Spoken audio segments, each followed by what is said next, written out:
teori klasik tidak lagi relevan karena orang sudah ingin meraih aktualisasi. Kud Hendarti.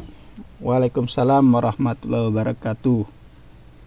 Wah, ini Kud Hendarti bekerjanya malam atau gimana? Saya tanya dulu nih Mbak Kud Hendarti. Mbak Kud Hendarti bekerjanya di rumah atau di mana? Saya tanya dulu ya.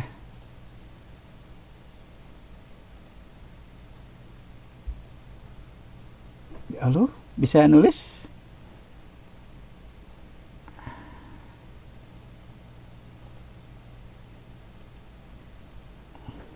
Oh, enggak bisa ya. Ini enggak ada jawaban. Oke. Saya ya, selamat malam kembali Mbak Kud Hendarti. Enggak apa-apa, silakan bergabung ya. Nanti apa yang sudah saya berikan tadi mengenai pengumuman silakan tanya kepada temannya. Oke, saya lanjut ya. Ini goal setting teori. Ya.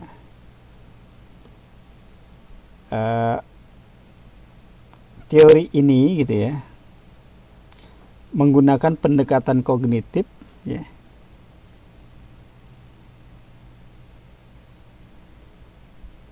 Ya, enggak apa-apa ya, yang tidak bisa komen juga enggak apa-apa. Oke. Tapi jangan lupa kalau sempat dibaca bukunya gitu ya. Dibaca bukunya. Oke. Oke, saya lanjutkan ya. Saya lanjutkan Mbak Yulita nih. Mbak Yulita, oke. Ayo, kognitif apa? Ada yang bisa? Nih Mbak Nani nanya, pendekatan kognitif. Ada kognitif, adaptif. Ya. Apa kira-kira?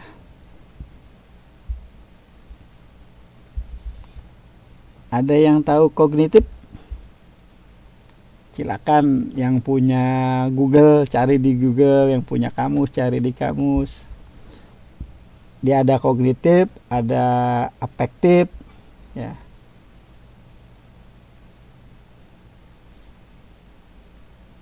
Kalau perilaku, tasrifah, perilaku bisa. Apalagi? Ada selain perilaku? Ini biasanya di dunia pendidikan ya, di kalangan kepercayaan tidak, kalau kepercayaan tidak. Di bidang ilmu pendidikan ya. Enggak apa-apa Mbak Kud Hendarti, enggak apa-apa. Ya, kita masih lanjut ya.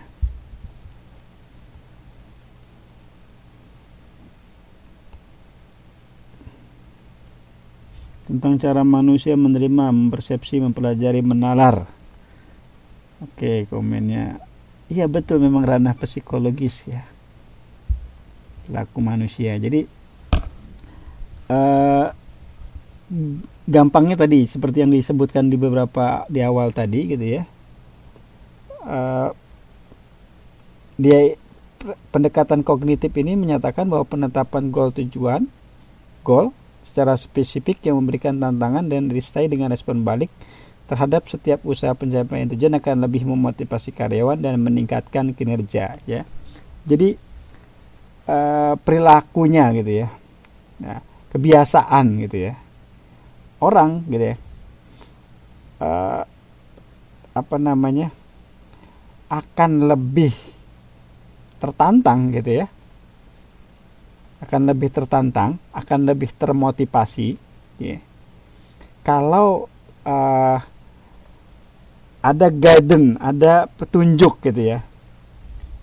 Misalkan Anda akan digaji lebih dari gaji saat ini gitu ya, kalau prestasinya adalah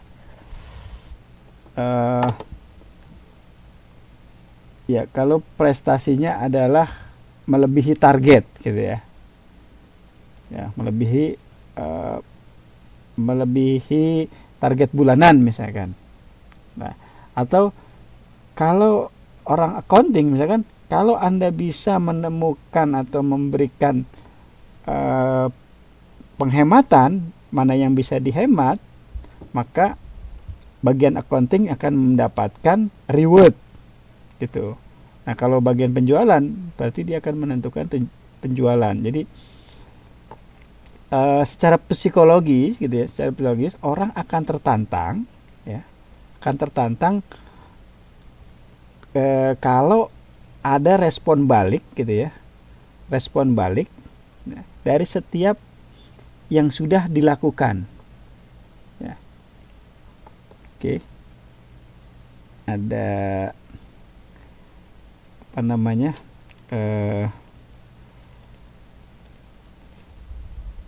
ada kepastian gitu ya, ada kepastian akan tindakan kita. Nah, silakan lihat yang di bawahnya ini ya. Ini ada keyakinan diri, ya, keyakinan individu bahwa ia mampu dalam menjalankan tugas. Kemudian asumsinya bahwa pegawai bersifat mandiri, manajer dan bawahannya sama-sama mencari goal, mencari tujuan yang menantang, dan performa memang dianggap penting oleh keduanya. Jadi antara bawahan, manajer, staf itu sama-sama gitu ya, memiliki hasrat berprestasi yang tinggi gitu ya, sama-sama. Nah, kalau hanya bawahannya saja yang semangat, atasannya tidak atau sebaliknya gitu ya, maka teori goal setting ini tidak berjalan gitu ya. Nah, jadi syarat teori goal setting ini bottom up ataupun atas dan bawah atau staf dan manajemen harus berperilaku yang sama gitu ya, baru bisa berjalan dengan baik gitu ya teori ini. Nah, kayak kita tadi di tempat kerja kita gitu kan, agensi misalkan, agensi mengharapkan begini, Anda kalau bekerja dengan baik ya, maka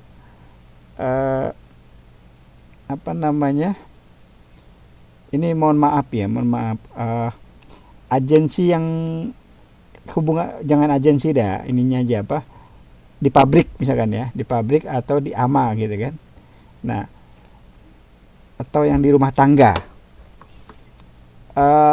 ada tidak pada saat kita bekerja kita diberikan petunjuk apa saja yang harus dilakukan dan apa yang akan kita dapat kalau kita melakukan hal tersebut.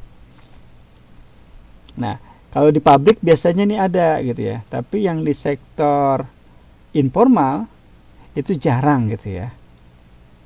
Ya, ada ya, Mas Suma di pabrik ya.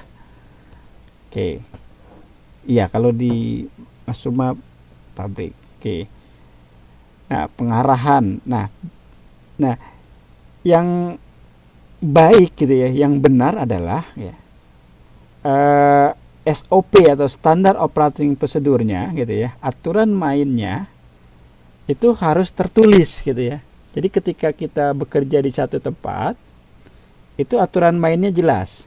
Kalau Anda masuk bekerja di sini, kemudian Anda misalkan tidak pernah terlambat datang ke kantor, kemudian pulangnya juga tepat waktu, maka Anda akan mendapatkan uang makan misalkan.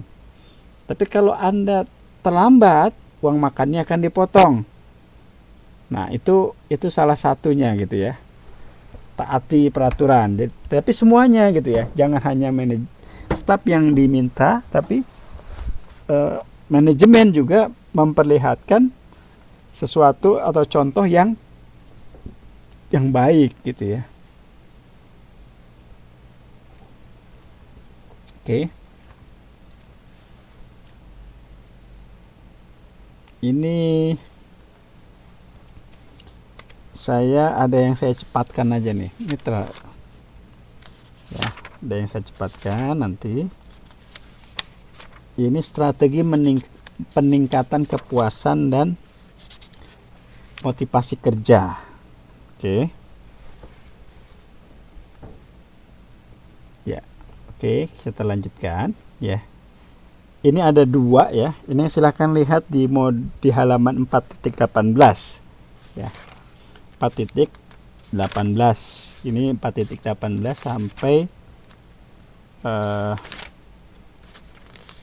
sampai 4.27. Ini coba kita lihat ya.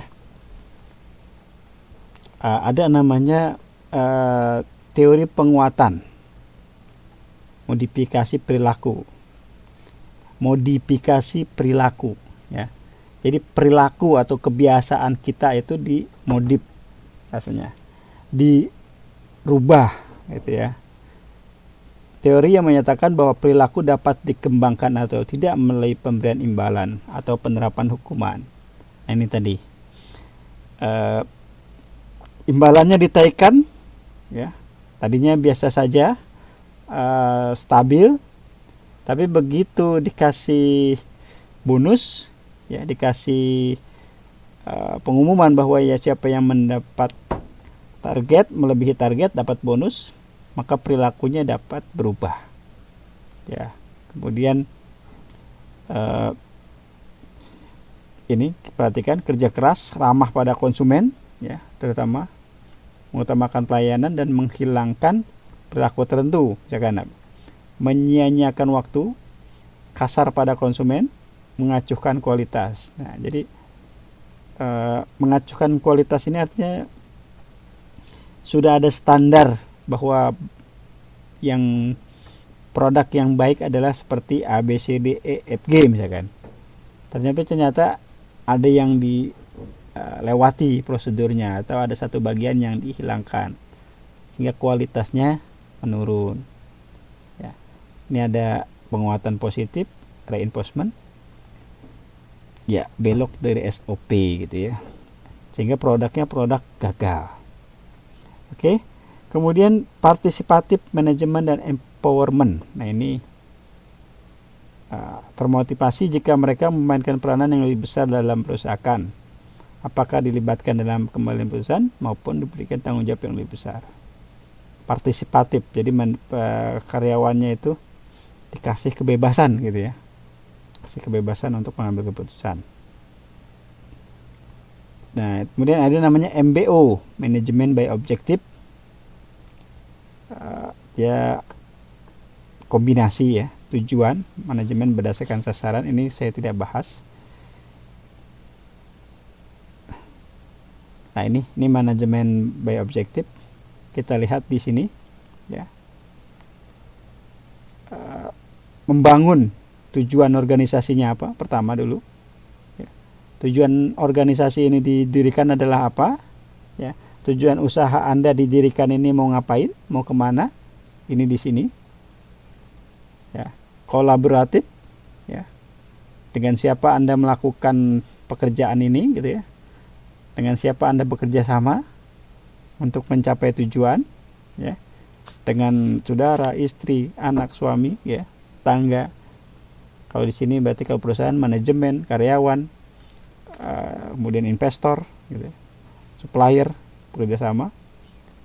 Kemudian ada communicating organisasional, mengkomunikasikan ya secara periodik, mereview, mengevaluasi, mereview ulang, melakukan evaluasi, kemudian kembali lagi apakah hasil evaluasinya sudah sesuai dengan tujuan organisasi atau belum. Jika belum, mana yang kurang, kembali gitu ya. Mana yang perlu diperbaiki akan diperbaiki. Nah, ini manajemen by objektif. Ada tujuan. Nah, ini yang ketiga. Memodifikasi jadwal kerja.